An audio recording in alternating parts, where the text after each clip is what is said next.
दुश्मन पूरी तरह से जान चुका है कि आने वाली लड़ाई अगर है तो सीधी चंद्रशेखर आजाद जी और उनके लोगों से।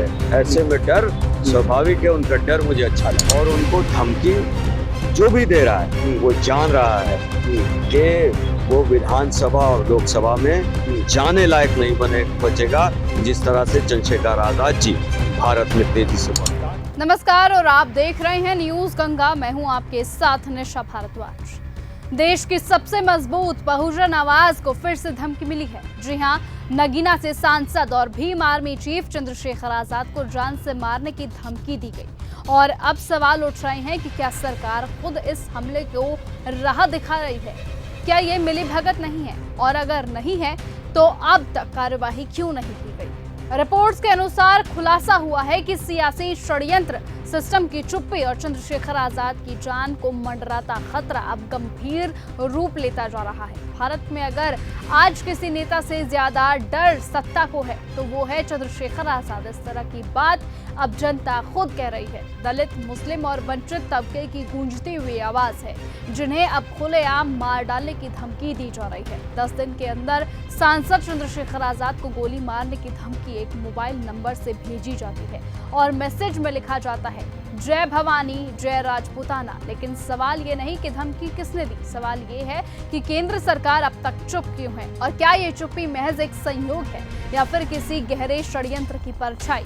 क्योंकि जब दलित, पिछड़े, मुसलमान और शोषित समाज से कोई आवाज उठती है, जब कोई रिक्शे वाला, ठेले वाला लोकसभा पहुंचने लगता है, तब सत्ता कांपने लगती है। इस तरह की बातें अब चंद्रशेखर आजाद के समर्थन में जनता खुद कह रही है और धमकियां उस डर की निशानी है। ध्यान देने वाली बात तो ये है कि चंद्रशेखर आजाद पर ये पहली बार हमला नहीं हुआ, उन पर पहले भी जानलेवा हमला हो चुका है और अब एक बार फिर से उनके खिलाफ जहर उगला गया है। बीजेपी सांसद बृजभूषण शरण सिंह ने साफ ये कहा कि जब तक सांसदी नहीं छीनी जाएगी हम लड़ते रहेंगे।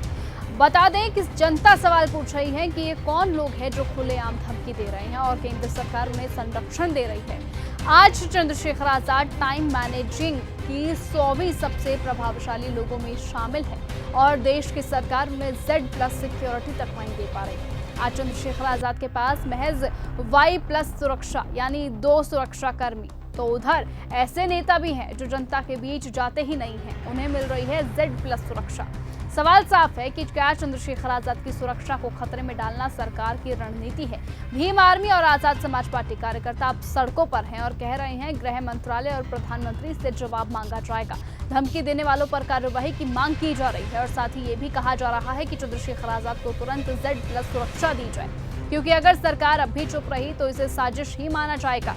लोग साफ कह रहे हैं कि ये बहुजन समाज की ताकत है। एक तरफ बहुजन समाज का उभरता हुआ नेता है तो दूसरी ओर सत्ता का डर और धमकी देने वाले तत्व है। लेकिन चौंकाने वाली बात तो ये कि सरकार अब तक मौन क्यों है? क्या वाकई चंद्रशेखर आजाद की जान को खतरा है और क्या इस देश के एक और सच बोलने वाली आवाज को खोने की ओर देश लगातार आगे बढ़ रहा है? बता दें कि अब जनता सवाल कर रही है और ये मांग कर रही है कि जल्द से जल्द उस व्यक्ति को गिरफ्तार किया जाए और आखिरकार उसके मुंह से सच उगलवाया जाए कि उसने ये सब किसके कहने पे किया। तो फिलहाल आज की इस खबर में सिर्फ इतना ही, लेकिन बहरहाल न्यूज गंगा इस मुद्दे पर लगातार अपनी नजर बनाए हुए हैं और उस मुद्दे पर आपकी क्या राय है, कमेंट सेक्शन में अपनी राय लिखना ना भूलें। नमस्कार।